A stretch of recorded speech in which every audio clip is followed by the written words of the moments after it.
let me say this, man. Let me put this out there. For anybody to come to my channel, leave comments on the channel, be careful what you leave in my comment. Because I have a 12-year-old daughter. I got a 13-year-old daughter that's going on 14. I got a 15-year-old daughter. And sometimes they read my comments. And you got to be careful what you leave in my comment. I mean, what you leave on my channel, I'm sorry. And they help me with my videos. They added the videos, and especially the 12-year-old. So please be careful what you leave in my comment. If you're going to leave something, if you disagree with what I say, that's fine. I have no problem with you disagreeing. We can have we can have a discussion, but let's be respectful. So when you come to my platform, please be very careful what you leave on my channel, because my daughters, they read it. Okay, I'm putting it out there. I don't use profanity anymore. I don't use the N-word. I try to be respectful of what I say for now. I'm not out here being ignorant and trying to be just, being a character like Charleston White. Okay? What I'm saying, and with the stuff I put out there, I am a commentary. Okay? I'm having a conversation with y'all, man, about what I see, what's going on in this wicked world we live in. And I'm going to bring the gospel with you. You might see me putting out some scriptures, quoting out scriptures sometimes. I'm trying to make y'all see that these celebrities that we have been worshiping for years, and politicians and activists, are not who they say they are. They're not who you're not supposed to worship any man or any human being, period. So I'm saying to you people, please, just be cautious. I got children, man. I got a family. I got a wife and kids. Just be careful, man, what you leave on my platform. You get mad and you're a troll, be careful, man. I can find out everything about you. Find out everything about you, and I will find out, and I will come at you, and I will try to get you in a lot of trouble. I don't live a life of a gangster, or all that life, all that's behind me, man. So I'm not representing any type of gang banging, anything like that. And if I say something that people don't like, well, I'm sorry. I got to speak the truth, man. Because Jesus said, I am the truth, I am the way, I am the life. And a lot of things I'm going to say that people are not going to agree with me. They're not going to like it. So get prepared. Because Calvin is coming, man. And I'm coming with the stuff I say is facts. You can go look it up. Now, we're going to talk about Diddy. Diddy got 4 years, right? But Diddy is not going to do 4 years. He's already been locked up for 14, 15 months. But it's interesting that Diddy got 4 years. But R. Kelly got 30 years. See, y'all can call me what you want to call me. I ain't Officer Taylor. I'm not Antoine Daines, the multi-billionaire from Detroit. Okay? I'm not the Hodge twins. See, the stuff that I'm speaking about is how y'all picked and choose and decided to get on Vlad TV, let Vlad defend Diddy. All these bloggers and content creators want to defend Diddy. Diddy does not have it. It's hard. It's other people I've seen in high-profile cases. And then you said Diddy is like, some of the people that you've seen doing slavery, when they buck break somebody, the hardest slave. Diddy, I have to rightfully, respectfully disagree with whoever said that. Diddy is a man who dibble and dabble with backdoorian behavior, and who is a bisexual, okay?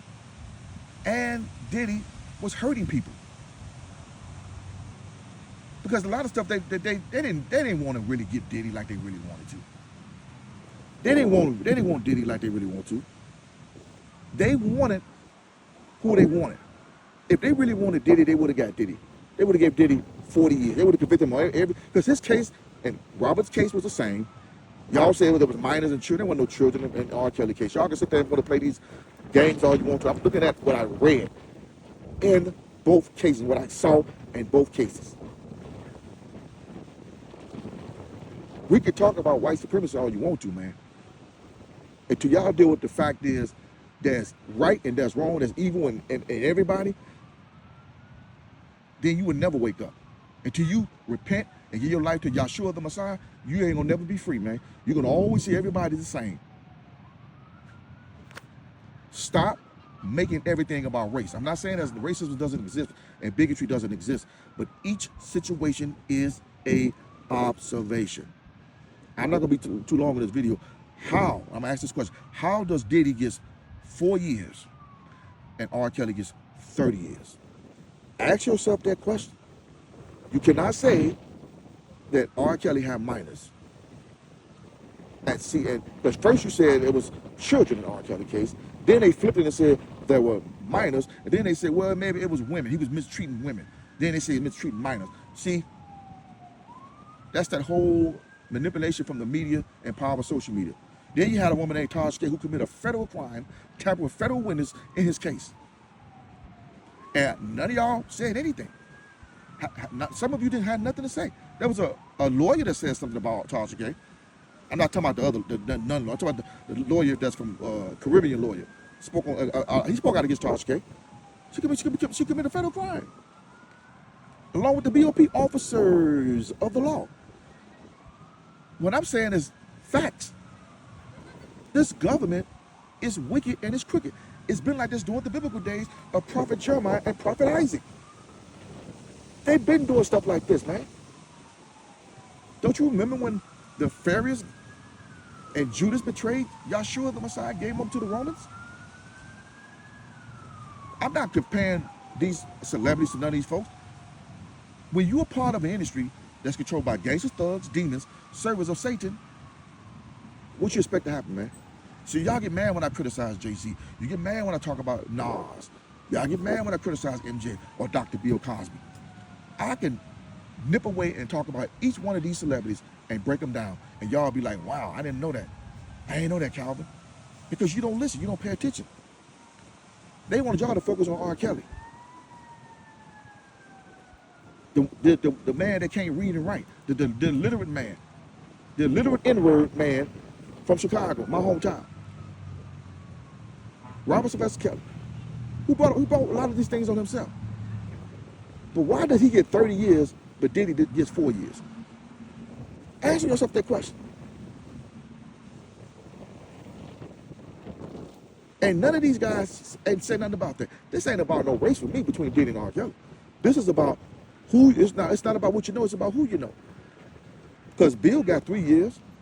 They locked him up when he was old and blind. But y'all still want to say Robert was messing around with children, with minors. They didn't prove that in none of his cases. Chicago 2022 was nothing but double jeopardy with a remix. They broke the law, man, on R. Kelly case. In every type of way. They used conservatives, Republicans, and they used Democrats in both of his cases. They used federal informers on social media in every level, from the highest to the middle to the highest level, to break R. Kelly down. But y'all want to complain about Diddy, who was hurting people, really hurting people, man. There's no alleged to Diddy, man. Diddy, all the 13 college kids, 1990, was killed. Yeah, it was an accident, but that's a lot of kids that were killed, man. He apologized. But then he does an interview with Charlemagne, the brilliant idiot, and he tells Charlemagne, man, we gotta get our own political party, man. We gotta do this, we gotta do that, we gotta become a black nationalist. What in the world is a black nationalist? I never heard of a black nationalist. I've heard of the Black Panther Party, Black Liberation. I've heard of, I've heard of, the Black Caucus. Diddy did an interview with Charlemagne, the idiot, and he was all over the place. So like he was high on some type of substance, some drugs or something. And the stuff he said about having people having their own political party, who said that? Tupac said that 25, 28, 29 years ago. So he wants to say that and copy Tupac, but he's high as a kite. And I'm not saying I don't have empathy for Sean P. Diddy Combs. But all the people that have died, 13 college students, I'm not God, man. But y'all got more empathy for a man who's responsible for a lot of people who've died than you do Robert Sylvester Kelly. Nobody died in his presence. Y'all listen to Dame Dash, you know, talking about that Robert R. Kelly, man, he are my girl. He are my girl. When she was 13. Just lying through his snagger tooth. No evidence whatsoever. But yeah, he was in R. Kelly videos. Not just once, 2, 3, 4 times. Before and after the death of Aaliyah Harton. Barry Hankerson was the man. Demetrius Smith was the man. All these dudes was part of the setup. Y'all got nothing to say about Robert Sylvester Kelly. How he was set up. All y'all can think about what he did. R. Kelly did something to Aaliyah. But you see Dame Dash, Jay-Z, Genuine, all these guys in the video when she was a minor. R. Kelly, you never see no picture of R. Kelly with his tongue down her throat. You never see a picture of Kells with him inappropriate in the video with her. And then y'all keep playing that video with Robert and Aaliyah when she was on BET, right? Now, I already called that out, inappropriate. But what they ask her a question? Are you two boyfriends or girlfriends? What did Robert say in that video? 1994, hip-hop on sister. Since you want to play around with the propaganda, but you want to call out your boy Jay-Z. What did Robert tell them when they asked, are you boyfriends or girlfriends? Robert said, I better go for that white truck. Who was being chased in 1994 in the white truck? It was called the famous white Bronco. 1994. O.J. Simpson. R. Kelly, man, said, I better go for that white truck. He knew what they were trying to do to him back in 1994. But see, y'all don't listen. Y'all want to show them dressed alike. But when they ask him that question, are y'all boyfriends? First they said, are y'all cousins? Are y'all boyfriends and girlfriends? He said, R. Kelly said, whoa, wait a minute. Oh boy, I better get that white truck. He said that in 1994. He said it was Aaliyah's idea for the song, the title, Asian about a number. And what did Aaliyah tell y'all? But y'all keep playing around with R. Kelly, with his name. I'm not here to defend Mr. Kelly and everything he's done in that industry. I'm talking about the